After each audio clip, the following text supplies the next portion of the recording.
तुम्हाला शुभेच्छा आमच्याकडून. असं वातावरण आहे, मोठं अग्रेसिव्ह कॅम्पेन केलं, लोकांपर्यंत पोहोचतात, किती विश्वास आहे? नाही, मी जे प्रश्न विचारतो त्यांच्याकडे बघून मी उत्तर देतो, मला असं कॅमेराकडे बघून नाही देतं ना. हां, सॉरी. विश्वास किती आहे जनता? माहिमकर, दादरकर प्रतिसाद कसा होता? नाही, अतिशय उत्तम, पॉझिटिव्ह. जसं तुम्हाला आत्ता पण दिसलं, अनेक लोक मला भेटतात, शुभेच्छा देत आहेत, त्याच्यामुळे खूपच उत्तम प्रतिसाद आहे. वारं बदलत आहे, त्याच्यामुळे मला वाटतं आणि पहिल्यांदाच निवडणुकीला हवं आहे, त्याच्यामुळे जो प्रतिसाद मिळतो अतिशय उत्तम आहे. नाही, पहिल्या दिवसापासून नव्हती, मी तुम्हाला बोललो होतो. मी अजिबात, मला भीती वाटत नाही, त्याच्यामुळे जे आहे ते पॉझिटिव्हली मी जातो, सामोरे जातो. मी जे 100% देऊ शकतो ते मी देतोय. आता त्याच्या पुढचं मला वाटतं लोकांच्या हातात आहे. मतदारांना जास्तीत जास्त मतदान करण्यासाठी आवाहन कराल, कारण लोकसभेच्या वेळेला मतदान कमी झालं. नाही, नक्कीच आवाहन करीन की पहिल्यांदा तुमचा मुलगा इकडनं उभा आहे, एक माहीम दादरकर उभा आहे, त्याच्यामुळे तुमचं मत वाया जाऊन देणार नाही एवढी मी तुम्हाला नक्की खात्री देतो. त्याच्यामुळे जास्तीत जास्त लोक उतरा, मला वाटतं महाराष्ट्रभर उतरा, राजसाहेबांना कुठेतरी एक तो तुमचा पाठिंबा असू द्या. आणि मी म्हणून रिक्वेस्ट करीन सगळ्यांना की विनंती करीन की उतरून रेल्वे इंजिनवर तुम्ही शिकावा आणि मला आशीर्वाद असू द्या. राज ठाकरे पहिल्यांदा ठाकरे कुटुंबातील व्यक्तीसाठी मतदान करणारे, उत्सुकता होती का? काल रात्रीपासून तुमचं काय संभाषण झालं? उत्सुकता होती? ना, मी माझ्या कामात होतो, साहेब त्यांच्या कामात होते आणि त्याच्यामुळे आम्हाला भेटता नाही आलं काल, कारण त्यांची पण काही बैठका चालू होत्या. पण ऑफकोर्स मुलाला मतदान करतात, पहिली तर उत्सुकता असेलच. मला आता भेटायला मिळेल, मी सिद्धिविनायककडनं प्रबोधनकर ठाकरेंकडनं मग घरी येणार, त्यांच्याशी बोलीन मी. अमित, तुम्ही नेते आहात पक्षाचे, स्वतःच्या मतदारसंघासोबतच महाराष्ट्राचा आढावा घेतला. अनेक तुमचे उमेदवार उभे आहेत या वेगळ्या मतदारसंघात. त्यांचा रिस्पॉन्स कसा आणि मनसेचं इंजिन यावेळेस जोरदार धावेल? नाही, नक्कीच धावेल. जो निकाल तुम्हाला 23 तारखेला दिसेल तो पक्षाच्या बाजूनी, राजसाहेबांच्या बाजूनी नक्कीच तुम्हाला पॉझिटिव्ह दिसेल, याची मी तुम्हाला. मनसेशिवाय सत्ता स्थापन होणार नाही असं म्हणतात. अजून वाटतं की मनसे असल्याशिवाय सत्ता स्थापन होणार नाही, मनसेशिवाय नाही होणार. तुम्ही तिकडे जाऊन विचारा. मनसेशिवाय सत्ता स्थापन होणार नाही असं तुम्हाला वाटतं का? काय मत आहे, विस्तृत सांगा. मनसे हा सत्तेतला पक्ष असेल 23 नंतर. ठीक, वन इन इंग्लिश और हिंदी प्लीज. हिंदी आम्हाला पण द्या सर. हिंदी में आपसे जानना की ते आहेत आणि त्यांच्यासाठी आम्हाला शाश्वत विकास करायचा आहे. बेसिक सुविधा जे त्यांना मिळत नाहीये ते सुविधा आम्ही त्यांना मिळवून देणार आहे. त्यांच्यासाठी दिवस रात्र आम्ही झटत राहणार आणि सगळ्या बारामतीकरांसाठी आम्ही काम करत राहणार. काल सुप्रियाताईंवरती एक बिटकॉईनच्या विषयावरून त्यांचा ऑडिओ, त्यांचा आणि नाना पटोलेंचा व्हायरल झालाय.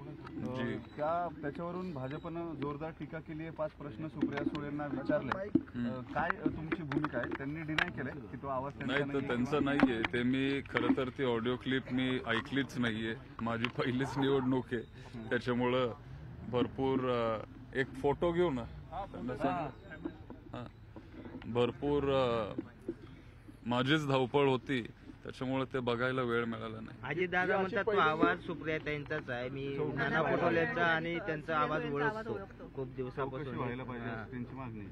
ठीक आहे, तुम्ही त्यांना विचारायला पाहिजे, कारण मी ते बघितलंच नाहीये. मला जरा एकदा क्लिप बघू दे. पण ताई असं करतील असं मला वाटत नाही. यावेळी पहिल्यांदाच असं झालं की अजित पवार आणि शरद पवार साहेब दोघांनाही बारामतीमध्ये अधिकाधिक वेळ द्यावा लागला आणि अगदी म्हणजे सुरुवातीची नारळ फोडण्याची सभा आणि ते शेवटी समारोपाच्या सभाला येणारे दोघेही, त्यांना दोघांनाही बारामतीमध्ये अधिक वेळ द्यावा. सांगत्या सभेला सगळे दरवेळेला असतात, त्याच्यात काही वेगळं नाहीये. आणि पवार साहेबांनी एकच दिवस दिलेला, जास्त वेळ म्हणजे जर देऊ शकले असते तर बरं झालं असतं आमच्यासाठी पण त्यांना शेवटी महाराष्ट्राची जबाबदारी आहे. बाकीकडे पण उमेदवार आहेत. पवार साहेबांनी एक दिवस दिला, तो आमच्यासाठी खूप जास्त वेळ आहे. त्यांनी एवढा वेळ एक दिवस पण कधीच ह्याच्या आधी इथं प्रचारासाठी दिला नव्हता. तो माझ्यासाठी दिला. मी मनापासून त्यांचा आभारी. आणि दुसऱ्यांनी जेवढा वेळ दिलाय किंवा त्यांना कुठल्या पद्धतीने काम करायचंय, शेवटी लोकशाहीमध्ये सगळ्यांचा अधिकार आहे आणि सगळे त्यांच्या पद्धतीने काम करू शकतात. आणि प्रत्येकाच्या मताची खूप मोठी किंमत आहे आणि त्यामुळे मला असं वाटतं की संविधानाचा आज जो आहे लोकशाहीचा आज जो आहे तो उत्सव आहे, सोहळा आहे आणि त्या सोहळ्यामध्ये प्रत्येकाने सामील व्हायला पाहिजे. जर आपल्याला असं वाटतं की महाराष्ट्राची प्रगती आणि पुरोगामी राज्याची प्रगती पुढे व्हावी, येणाऱ्या काळामध्ये युवा असतील किंवा आपले ज्येष्ठ मंडळी असतील किंवा महिला असतील, कष्टकरी असेल, यांना न्याय मिळावा, तर यावेळी मतदान करणं खूप आवश्यक आहे. कालचा पूर्ण दिवस फार गाजला, तुम्हालाही माहिती आहे कशाने गाजला आणि त्यामुळे पैशाच्या मोठ्या प्रमाणामध्ये यावेळेला आपल्याला माहिती आहे की मोठा साठाचे साठे सापडले. नाशिकला सापडला, विरारला सापडला, मुंबईमध्ये काही ठिकाणी पैसे वाटप सुरू होते, त्या ठिकाणी लोकांनी जाऊन गोंधळ केला, कुळ्यावाला केला, सॅनकोळीवाला केला. त्यामुळे मोठ्या प्रमाणामध्ये जे आहे ते यावेळेला लढाई जी आहे ती जनशक्तीविरुद्ध धनशक्तीची लढाई आहे, महाराष्ट्राच्या प्रतिमेची आणि महाराष्ट्राच्या वैभवाची लढाई आहे. त्यामुळे मला असं वाटतं महाराष्ट्र आणि मुंबईची जनता योग्य तो निर्णय घेईल आणि आज मी सगळ्यांना हेच आवाहन करेन की मतदानामध्ये सामील व्हा. महाराष्ट्र आणि मुंबई जो आहे तो सुरक्षित ठेवण्यासाठी आणि प्रगतीसाठी महाराष्ट्रासाठी सगळ्यांनी मतदान करावं असं माझं सगळ्यांना आवाहन. धारावीचं एक विशेष निवडणूक गाजली. तर सुप्रिया सुळे यांनी कुटुंबियांसोबत जाऊन मतदान केलेलं आहे आणि आता प्रमुख नेते हे अगदी सकाळपासूनच मतदानाला बाहेर पडलेले आहेत आणि या मतदान केंद्रावरती सुद्धा सामान्य माणसाची गर्दी आपल्याला पाहायला मिळते. अगदी सकाळी सकाळी गुलाबी थंडीमध्ये आपल्या निर्णय घेण्याच्यासाठी लोक बाहेर पडलेले आहेत. खरं तर आज ज्या प्रकारची गर्दी आपल्याला दिसते मतदान केंद्रावरती याचा अर्थ स्पष्ट आहे की आज एक प्रकारे ट्रेंड दिसतोय की मोठ्या प्रमाणात मतदान होणार आहे, मतदानाची टक्केवारी वाढू शकते. कारण ज्या प्रकारचा उत्साह नागरिकांमध्ये दिसतोय, नेत्यांमध्ये दिसतोय, सेलिब्रिटींमध्ये दिसतोय, सगळे आवाहन करतायत. त्यामुळे आज मतदानाचा टक्का गेल्या निवडणुकीपेक्षा जास्त वाढतो का हे पाहणं महत्त्वाचं असणार आहे. कारण मतांची ही टक्केवारी ही सुद्धा निर्णायक ठरणार आहे सरकार कुणाचं असेल याच्यामध्ये. त्यामुळे या सगळ्याकडे आपलं लक्ष असणारच आहे. पण उत्साह बघा, सामान्य माणूस आज उत्साहात बाहेर पडतोय. युगेंद्रनं मतदान केंद्रात मोबाईल वापरला आणि मतदान केंद्रात मोबाईल कसा वापरला असा प्रश्न विचारला जातोय. मतदान केंद्रामध्ये मोबाईल वापरायला बंदी आहे, मग युगेंद्र पवार यांना मोबाईल मतदान केंद्रात नेण्याची परवानगी कशी काय दिली असा सवाल या निमित्तानं उपस्थित झालेला आहे. युगेंद्र यांनी मतदान केंद्रामध्ये मोबाईल वापरला आणि त्यामुळे हा व्हिडिओ आता समोर येतोय.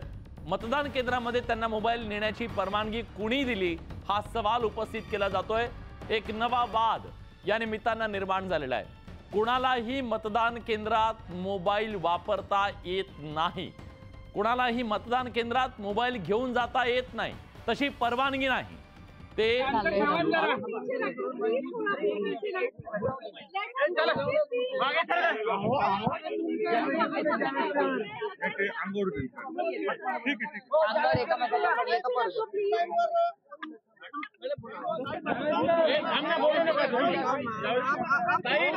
मतदान केलंय आणि मतदानाच्या आदल्या दिवशी ठरवून तुम्हाला बाहेर काढली गेली.